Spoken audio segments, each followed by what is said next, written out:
Renewable resources are those which get renewed or replenished quickly. अब renewable resources जो हैं वो उनको माना जाता है जो बहुत जल्दी renew किए जा सकते हैं. Some of these are unlimited and are not affected by human activities.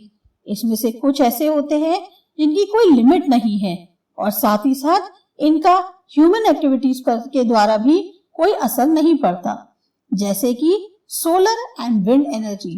जो सोलर और विंड एनर्जी है वो अनलिमिटेड होते हैं और ह्यूमन एक्टिविटीज का इन पर कोई असर नहीं होता.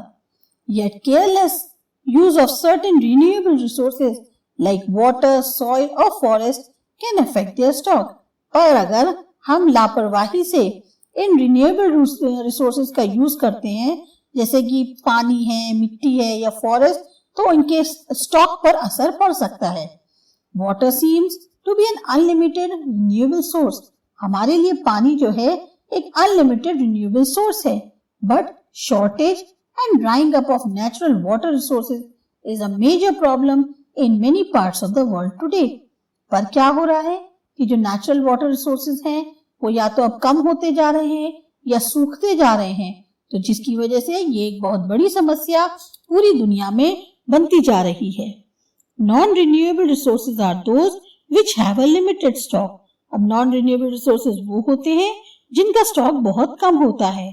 Once the stocks are exhausted it make thousands of years to be renewed और रिप्लेनिश्ड. अगर ये स्टॉक्स खत्म हो गए तो फिर इन स्टॉक्स को बनने के लिए हजारों साल लग जाते हैं, तब जाकर ये कहीं दोबारा रिन्यू होते हैं. Since this period is much more than human lifespans, such resources are considered non-renewable.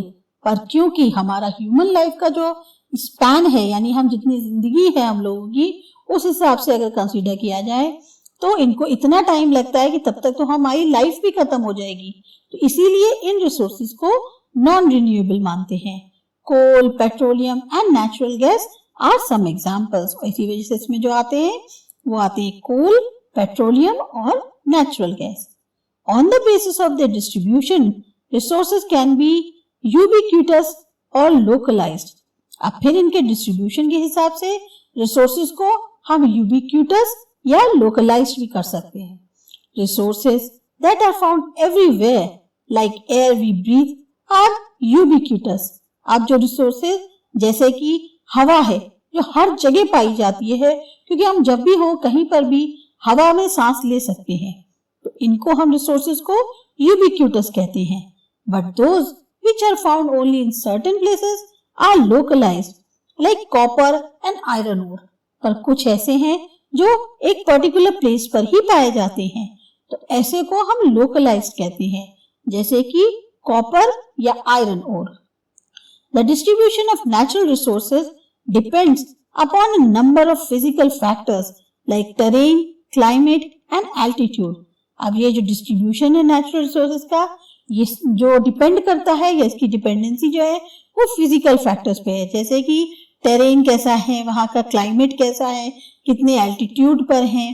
The distribution of resources is unequal because these factor differ so much over the earth. और यही कहते हैं कि जो डिस्ट्रीब्यूशन है resources का वो भी अनइक्वल है, यानी कहीं भी एक जैसा नहीं है, बराबर नहीं है, क्योंकि पूरे अर्थ पे जो है ये सारे फैक्टर्स बहुत ज्यादा डिफर करते हैं.